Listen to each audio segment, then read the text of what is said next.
नाव सांगा आणि काय नेमकी घटना घडली आहे आणि तुमचं काय म्हणणं आहे या सगळ्यात? माझं उषा राजकुमार लोंढे आहे. माझ्या मुलाचं नाव आहे विजय राजकुमार लोंढे.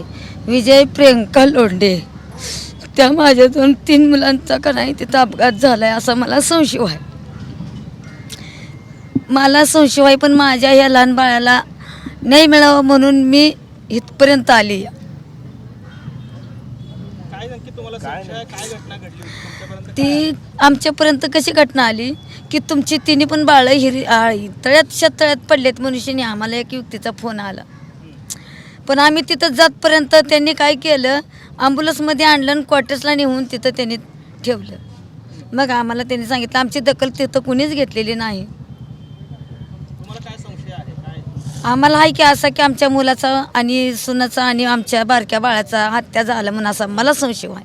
आज तुम्ही पोलिसांना भेटलात, काय बोललात त्यांच्यासमोर? ते तर त्या पोलिसाची माझी त्राका का नाही, मी त्यांच्यासमोर पण गेली नाही, ते मला पण बोलले पण नाहीत. मी माझ्या मुलाच्या माझ्या नाताच्या ह्याच्यातच होते. मी त्यांच्यापर्यंत गेले नाही. मला कोणी विचारलं सुद्धा नाही की काय झालं म्हणून. या असे 3 मडी बघून त्यांनी माझं काळीच फाटलं. मी कुणाशी बोलायची होती, कोण होतं तिथं, माझे सगळे नातेवाईक येतपर्यंत ह्यांनी त्यांनी गायब केलं तिकडे. कुणाला सांगायचं मी ही बघून त्यांनी मला काय सुधारलं नाही. मला असं संशय वाटतो की माझ्या हे 3 माणसाचा घात झालाय. कशामुळे तुम्हाला काय भांडणं होती? काय होतं? भांडण नव्हतं, कोणी नव्हते, फक्त ते दोघं नवरा बायको होते आणि त्यांचे 2 पोरं होते त्यांच्यासोबत. एक पोरगा त्यांच्यासोबत राहायचा आणि एक पोरगा शाळेला जायचा होता. ते कुणाच्या शेतात घडलं, कुठे घडली घटना नक्की? काय तुम्हाला सांगा, तुम्ही सांगा. त्या सुरेश लाड हां लाडच्या दवाखान्यात. सांगा आजोबा, काय लाड हे तर घडला. सुरेश लाड, डॉक्टर सुरेश लाड, हे सांगा काय घडलं. पंढरपूरमध्ये घडली का? नागपुरटीमध्ये. बरं. काय नक्की तुम्हाला संशय आहे? आज तुम्ही अधिकाऱ्यांना भेटलात, त्यांना काय सांगितलं? घातपात झाला आमच्या मुलांचा. तुमची काय मागणी आहे? काय नाही, माझ्या नाताला न्याय मिळावा, न्याय मिळवून द्या मला. दुसरं काय सुद्धा नको मला. मला माझ्या बाळाला न्याय मिळवून द्या. मी इटभट्टी करून खाणारी बाय. काय नेमकं असं घातपाताचा संशय आपल्याला वाटतोय? काय नेमकं कारण असावं आणि काय कारण? नाही, हे दलित कुटुंबातलं दलित समाजातलं हे कुटुंब आहे. वीटभट्टीवर काम करून दिवसाचा जो रोजगार मिळेल त्याच्यावर आपली गुजराण करणारं हे कुटुंब आहे. ह्या कुटुंबाचे ह्या आजींचा करता मुलगा विजय लोंढे, पुन्हा त्यांची सून आणि तिचा छोटा नातू, म्हणजे ह्याच्यापेक्षाही लहान 3-4-5 वर्षाचा नातू, हे तिघं डॉक्टर लाड यांच्या शेतावर शेतमजुरी करण्यासाठी गेल्या 8-10 दिवसापासून जायचे. त्या मजुरीतून मिळणाऱ्या पैशावर ह्या सगळ्या कुटुंबाचं घर चालायचं. ह्या वीटभट्टीवर जायचं. हे आजोबा आहेत, हे सुद्धा वीटभट्टीवर जायचे. हा लहान भाऊ हा ड्रायव्हिंग करून घर चालवायचा प्रयत्न करायचा. म्हणजे हातावर पोट असणारं हे कुटुंब आहे. आणि त्या दिवशी अचानक ह्यांना फोन आला की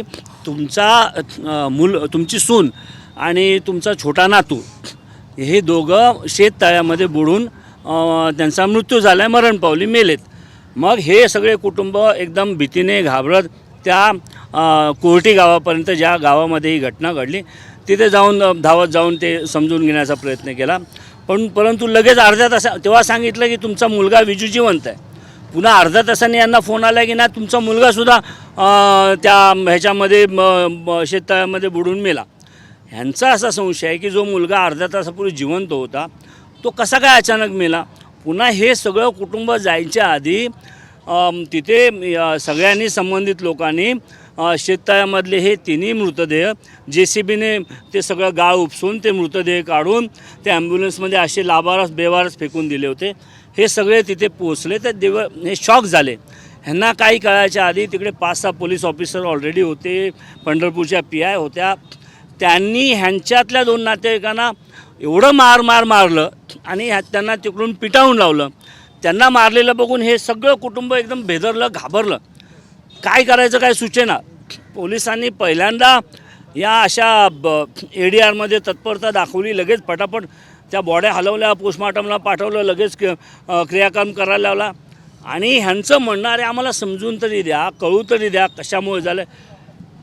स्थानिक पोलीस पंढरपूर पोलीस स्टेशन कुठल्याही पद्धतीचं कोऑपरेट करायला तयार नव्हतं, ऐकलं नाही. यांचं इवन साधं स्टेटमेंट आहे जे घेतलं पाहिजे, ह्यांचं म्हणणं काय ते समजून घेतलं पाहिजे, ते देखील समजून घेण्याचा प्रयत्न केला नाही. डॉक्टर लाड यांच्या शेतामध्ये जे झालं, तो डॉक्टर लाड नावाचा खूप मोठा डॉक्टर आहे, तो ह्यांच्या त्या मुलाच्या मैतालासुद्धा साधा गेला नाही. म्हणजे अशा पद्धतीने त्या ठिकाणी घातपात झाला असावा असं या कुटुंबाचं म्हणणं आहे. आणि हे अगदी कुटुंब बेवारस पद्धतीने त्या घरामध्ये आधी दोन दिवसापासून शोक हे करत होतं. काल मी SP साहेबांशी बोललो. SP साहेबांना हा प्रकार हे केला. SP साहेबांनी लगेच प्रकरणाचं गांभीर्य लक्षात घेतलं. आज दुपारी 12 वाजता या कुटुंबाला घेऊन या सांगितलं. आज SP साहेबांची भेट घालून दिली. SP साहेबांनी खरंच चांगलं गांभीर्याने मनापासून प्रकरण ऐकलं.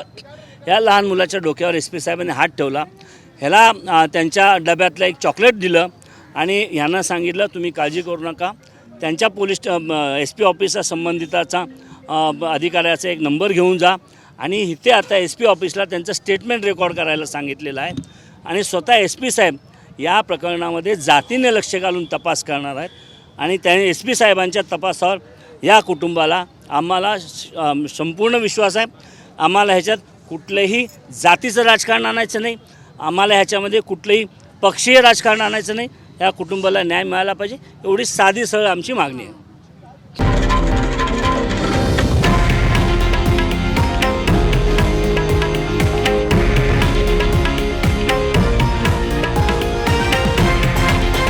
हे आहे देशातील नंबर 1 न्यूज नेटवर्क आणि आपण पाहत आहात TV9 मराठी, एकमेव.